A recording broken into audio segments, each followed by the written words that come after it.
Okay, we're gonna watch video. How a 5-year-old beef destroyed the greatest season in NBA history.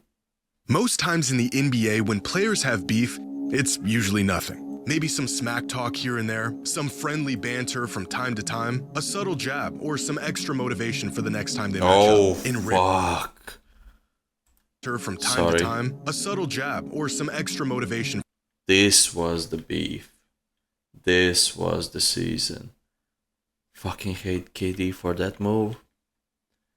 And Westbrook. He was such a beast that season.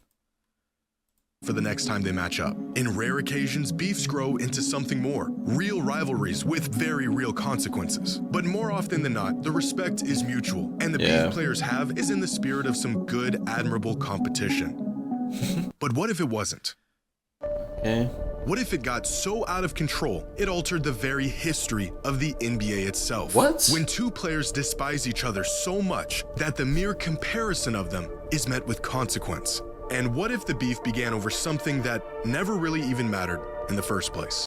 And that actually happened in Latvia, by the way. The youth championship.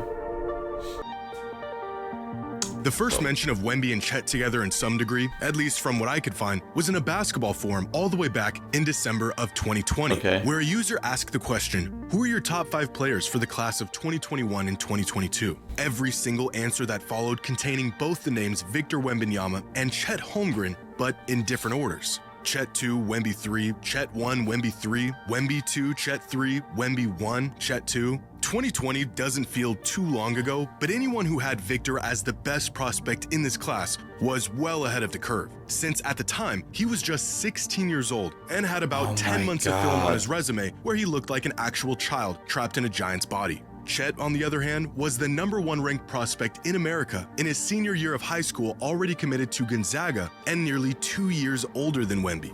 Ironically, Victor wasn't even in the class of 22. He was a member of the 23 NBA draft class. This question should have never even involved Victor in the first place. But fate would have it that these two would be compared long before they ever even faced one another. Due to COVID restrictions at the time, any and all potential interactions between the two were held off until the following season. But 7 months later, in the summer of 2021, Wemby and Chet would match up for the first time in their careers, in a game that would spark the most heated rivalry in basketball today. Finals. Under 18, I think.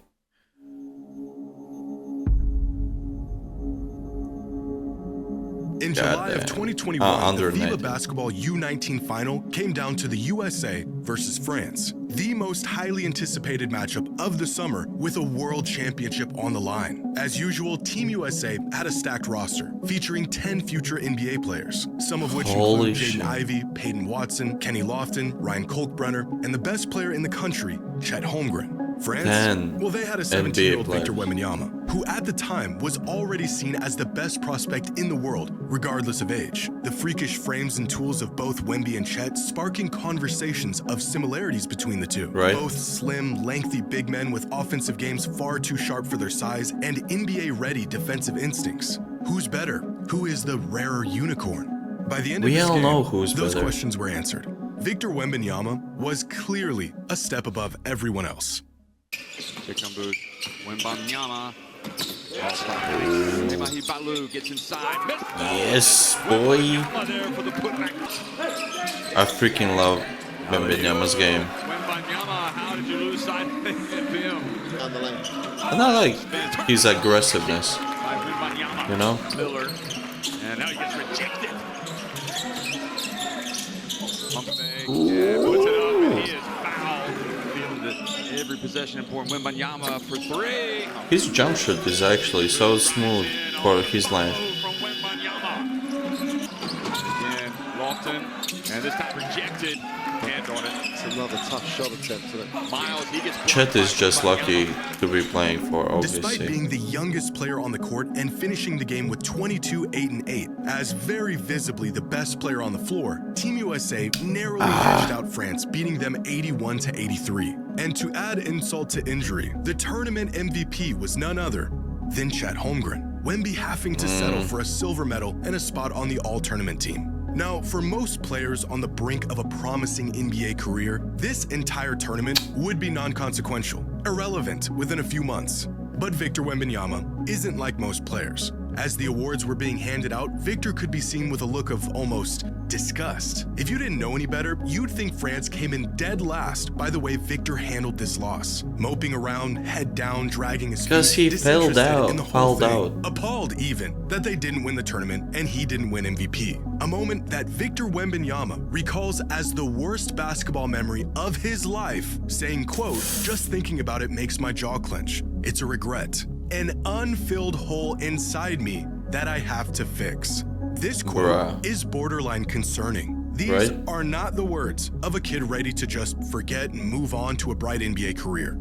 Unbeknownst to him, Chet Holmgren created a void in the career of the best basketball prospect on the planet. And by any means necessary, Victor was going to spend the next half-decade filling that void.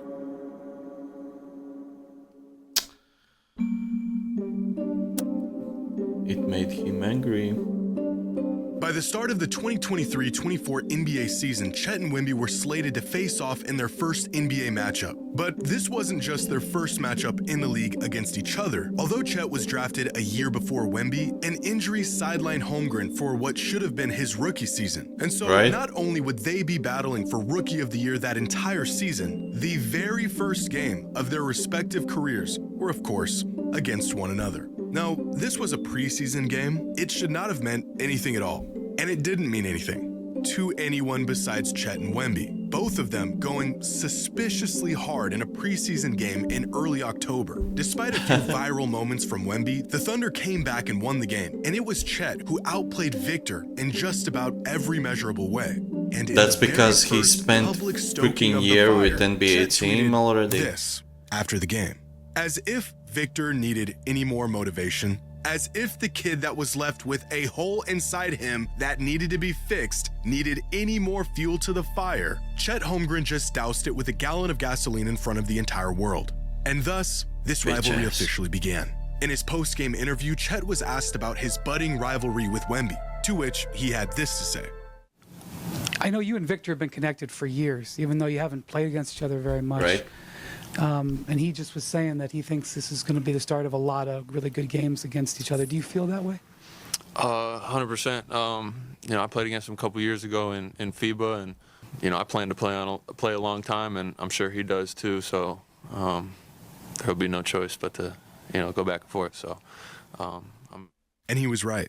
There has, in fact, been no choice but to go back and forth. Even before their first regular season matchup, their relationship was already being labeled as the makings of NBA's next intense rivalry. By their second matchup of the season, the intensity between them had already built up to the point where they were abandoning sets altogether to go at each other one-on-one. Wemby going out of his way to show Chet and the rest of the world there should have never been a comparison in the first place. The numbers on the scoreboard briefly becoming irrelevant in these moments. Now again, Chet didn't really even do anything to deserve this. An innocent bystander who just happened to cross paths with an alien in a FIBA tournament.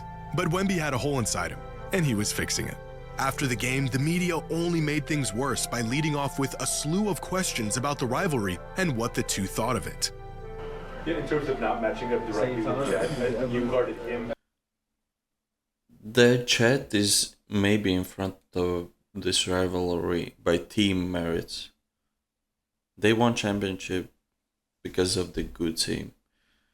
Wemby a bit unlucky in that, but they're going up. I like Spurs organization, so kind of would be fire to see them in the Western Conference Finals this year. I mean, it's obviously like human nature, but you know, to really be uncommon and not just do what everybody else does, you have to kind of fight that. Barky. Nah, Lakers no champions. And obviously, that's the headline that you guys have. That's what ESPN's promoting. That's what the NBA is promoting, and rightfully so. You know, Vic's a great player. You know, I think I have a long way to go in this league, but, I plan to be a great player. I mean, I wasn't matched up against him the whole game. My first goal is always to win, and I don't in a game like this, I don't think about that, especially in a loss.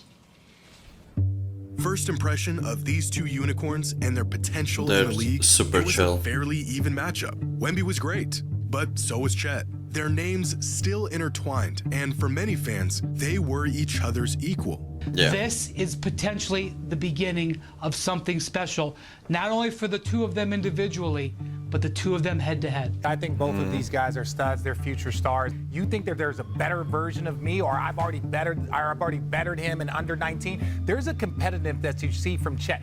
I don't know about that from Victor yet. I believe that he is that dude because he has all of the talent and all of the skills, and he's mature beyond his years, as everyone says. But I do know that both of these guys seem like they're uber talented, and they have some dog in them. The They're league needs freaking Victor Wembanyama. They need Chet Holmgren to be players that are transcendent. And we need This, them however, healthy. did not last very long. By the end of their rookie seasons, Wemby had firmly asserted himself as not just the superior player, but the future face of the league. A season that was capped off with Wemby's first triumph over Chet. From the #1 pick and otherworldly expectations to now the unanimous winner of Rookie of the Year. Victor Wembanyama lived up to the hype. The unanimous NBA selection for Rookie of the Year. Only the 6th time in NBA history the Rookie of the Year race has been unanimous. He was the 3rd #1 draft choice. What has it meant? Everything, I hate these Victor awards, didn't just by the win way. Rookie of the Year, How he they won look. it unanimously. And, more importantly, he stopped Chet from winning it. I mean, you can come up with 50 pros and cons for each of us on who's on our team, what we're playing for. At the end of the day, what is the criteria? Man, why? NBA needs awards. They make so much intrigue during the season. Like 2 MVPs going head to head, 2 guys who are battling out who is the best. It creates more like tension. And gives extra things to talk about from the fans' standpoint. With all NBA awards, like what is the criteria? It's hard to. It's all in the eye of the beholder. So it's like, who has more voters that believe in their side of the criteria? I guess. Like, I mean, all credit to him for a great season and everything. And brother, you were drafted year before. Okay, he was injured. He didn't play, but he was in the system already. He was in NBA training facilities, everything. He's anymore, so you should be better in your second year. He wasn't, right? Wemby is so much better than him. Like, I mean, you didn't play your next game though. You what? I played more than 82 though, so that's the rule on our team. Wait, play more than 82. That's team accomplishment, bitch ass. Okay. Most of y'all. Yeah, it is subjective, but still, it's. I don't say needless. It makes sport more interesting. It gives drama. You need drama in sports. Because if you just watch it, it gives you, meh. Play more than 82, so You can then watch other teams play, If there's drama, you are a bit invested in. Or you just watch, my favorite team's playing. Nothing else. As much as they tried to deny it, this was a rivalry, and it was building quickly. And for just a moment, a small portion of that hole created in 2021 was fixed. But not for long. Yeah, but that makes sport interesting. These two things together, even though they're different, they make sport interesting. Wemby won this battle, but in the following season, Chet achieved something far bigger. Team that, not Chet, but yeah. By the start he of the was part of it, 2024-25 season, most fans had accepted that Wemby had taken a leap over Chet. Going into the season, Wemby had jumped all the way up the player rankings to 11th.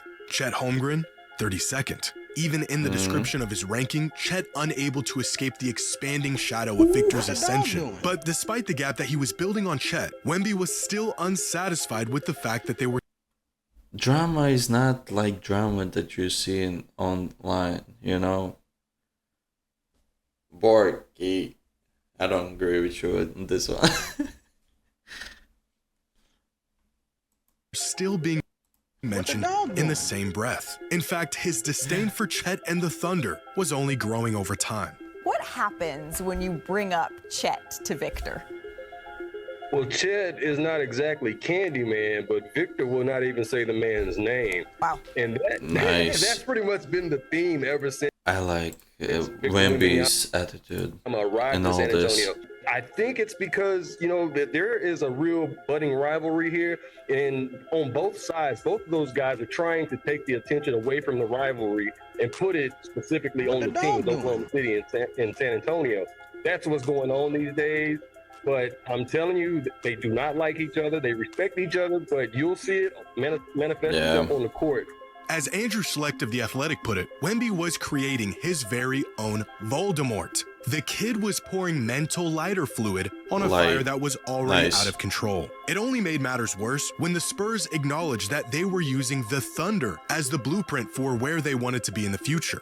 It's the kind of motivation that can consume a man if he isn't careful. And Wemby? It's one of the greatest franchises, you know?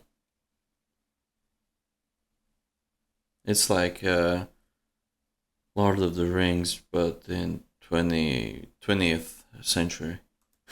Was eaten alive by and 21st. In their first matchup of the season, Chet completely outclassed Wemby, holding him to just 6 points in statistically his worst game of the entire season. On the other end, Chet had himself a game. The Thunder won the matchup, they were looking like early favorites to win the title, and the Spurs were still trying to figure out how they could possibly keep up. A performance that rekindled the Wemby versus Chet conversation. And before Victor could once again prove otherwise, he was dealt his biggest challenge yet. Yeah, this was sad. According to our Shams Sharania, Victor Wembanyama, the San Antonio Spurs star, is going to miss the rest of the season with what Shams is reporting, a form of a blood clot in his right shoulder.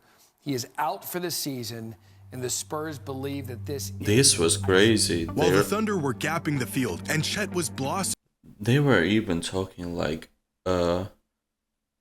this is possible that he won't play basketball. Like, into a vital piece on a potential championship team, Victor was sidelined with a season-ending injury. What's the worst-case scenario for a man hell-bent on revenge and willing to do anything to get it? Being helpless and out of commission while your adversary is inching closer to basketball immortality. Yeah. Well, actually, that's not quite the worst-case scenario, but this is. The Thunder have taken the NBA by storm for the first time. The NBA champion resides in Oklahoma City. The storybook season is complete. I'm not afraid to say it. Corniest team ever. It almost sounds like a work of fiction. This whole saga, this young man's rise to glory and his subsequent fall, idly watching his admittedly unjustifiable enemy achieve the ultimate goal. It's at this point where most players would probably let this whole thing go, realize that this beef has gotten out of control. I'm not saying OKC is bad. They're like probably the best team in the NBA. Probably not, but they're definitely best team in the NBA. But they're fucking corny, and their whistle in these NBA games unmatched than any other team. Two different players on two different timelines with two different paths. It's just not worth it to hold on to something that, in the grand scheme of things, is so insignificant.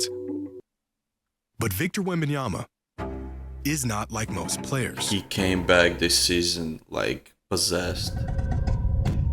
These monks really helped him.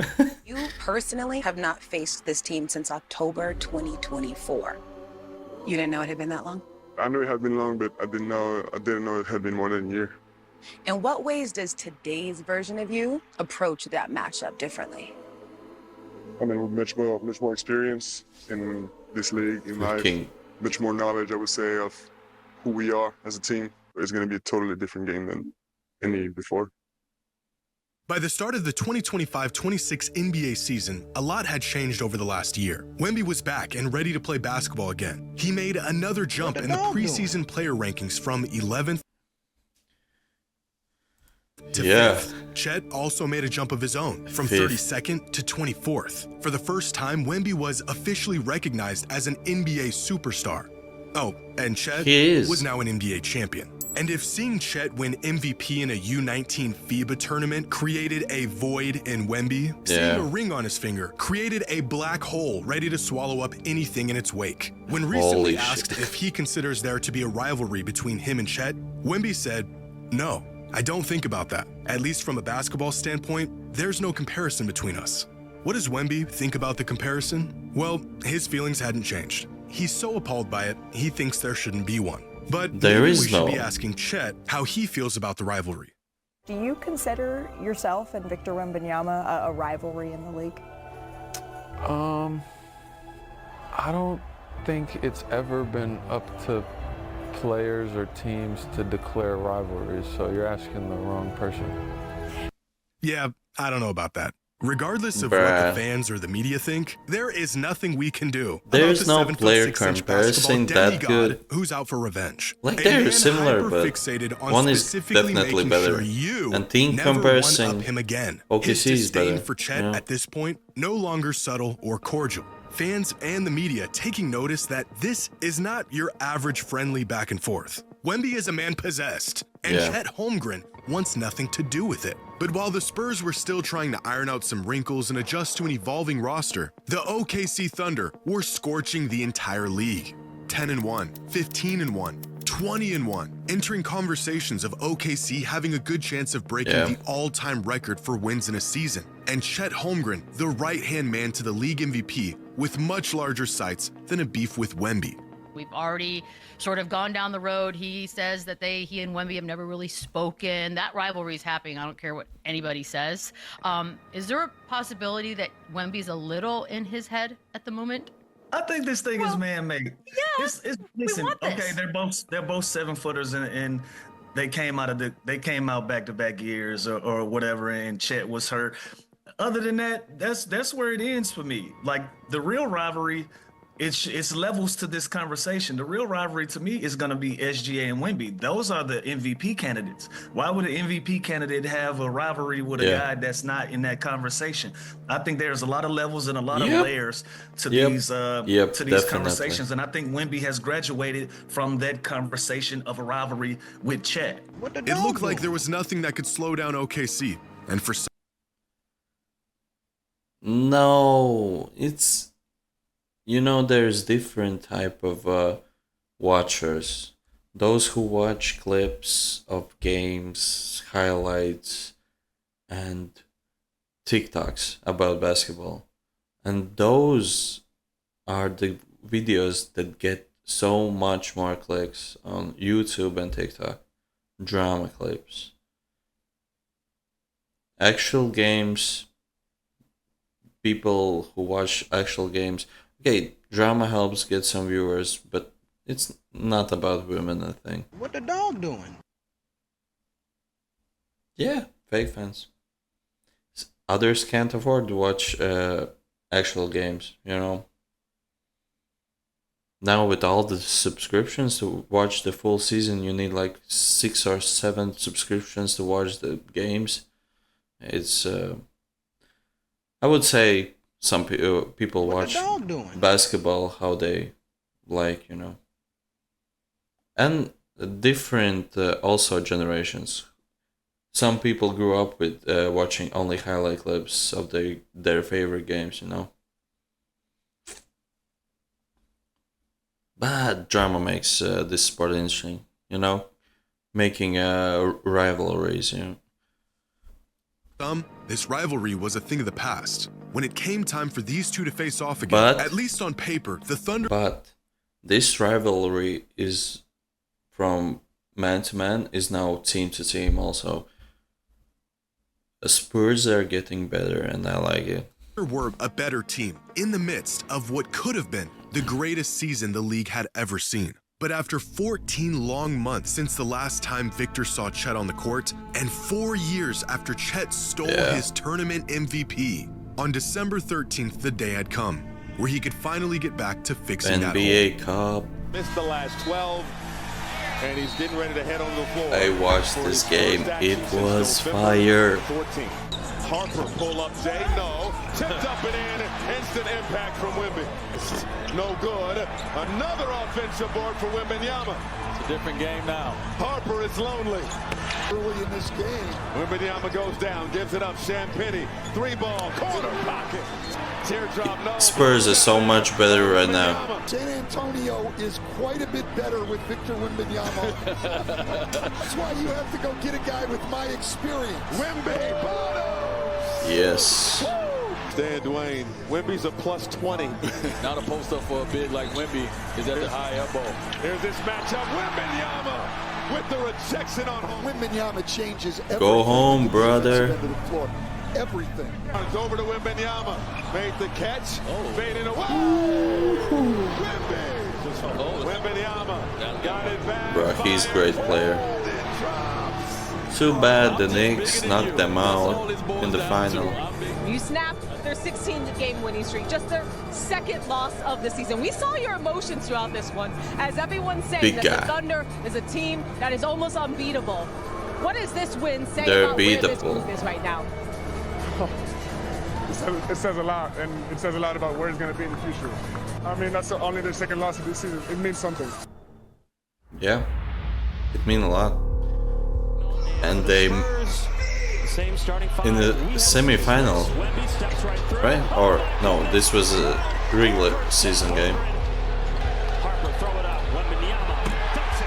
Back out. Wembanyama shot clock at 6. Stepping back for 3. First double-digit lead for the Spurs. He is shooting step back threes. Christmas gift for San Antonio Spurs fans. They beat the Thunder 2 times in a row. Now, I would like with my teammates to introduce a little new tradition. Yeah. He's bringing this from Europe, man.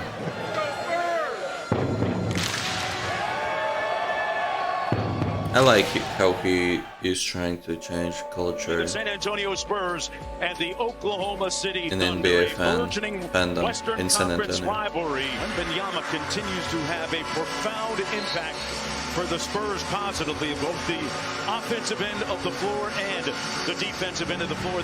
On cue, Wemby with the buy one, get one free right now. Sure feels like one. He's like playing with such an animosity these games. The three-point circle, one dribble pull-up, and a propitious roll and a shooting touch to his teammate Wiggins, and got him packed on the glass. As Wemby pulls one at the other end for 3. Got it back. Yeah, definitely. Only few NBA teams have a good NBA fans who are really loud. Not only are they kicking their ass on the floor, but they're letting them hear about it. The passion, the noise. Yeah, Spurs are dominating Thunder this year. They punked them 3 straight times. How much fun was it to be back in the mix again after having to wait the last few weeks to play? Well, I mean, you can't imagine. Just get better, do some beautiful things. And I just wanted to be a part of it, you know, and I'm glad that we can still do it when I'm here. I have no doubt, of course, but it's just, I'm just glad to be a part of something that's growing to be so beautiful and so pure and ethical basketball, you know. Pure ethical basketball. Conjuring up what could only be described as superhuman levels of pettiness, Victor Wembanyama unleashed 4 years of frustration upon Chet and the OKC Thunder, beating a team that only had 1 loss in nearly 2 months and was well on track to being the greatest regular season team of all time, not once, not twice, but 3 times in a 12-day span, purely out of spite. Now, of course, Wemby wanted to win these games, but the far more pressing matter was making sure Chet lost. At every conceivable opportunity, Victor made it abundantly clear that this was personal, morphing into Chet's very own boogeyman. and playing each and every possession like his life depended on it. Flexing Because on him, throwing down windmills after the whistle, addressing the people, and creating an entirely new tradition from scratch. But not only did the Spurs beat the Thunder 3 times taken in a from 2-week you. window, Victor Wembanyama and his insatiable thirst for vengeance single-handedly derailed what could have been the greatest regular season of all time. The Thunder's record Okay. Let's not get carried away from it. They have lost games to the Hornets and other teams. Let's chill, yeah? But Spurs definitely found the weak spots for this OKC. To that fateful December 13th night, 24-1, on pace to beating the all-time wins record. Their record since that first matchup against the Spurs, 6-6. Yep. The record now well out of reach. Now, to say the Thunder have completely unraveled simply because Victor is a resentful man who is hell-bent on not letting things go may sound like a bit of an overestimation of the damage Wemby inflicted onto this franchise. Then again, if you told someone the future face of the NBA is still mad over a meaningless MVP he lost 5 years ago in an international tournament that nobody remembers and is still seeking revenge on the poor guy who stole it from him to this day, that would probably sound like an overreaction too. For the Spurs, these wins were a step in the right direction, a sign that they could really compete and beat the best team in the league.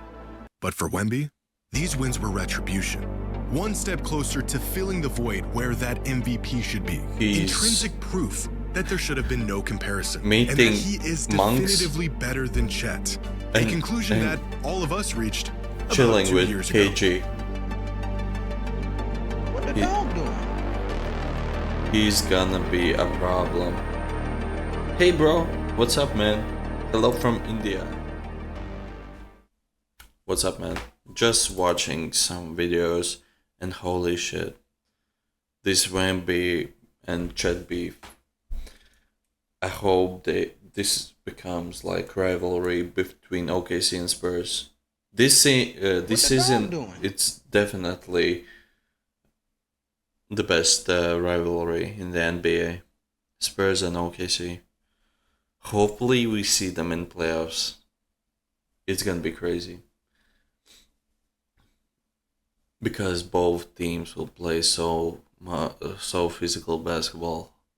It's gonna be fun.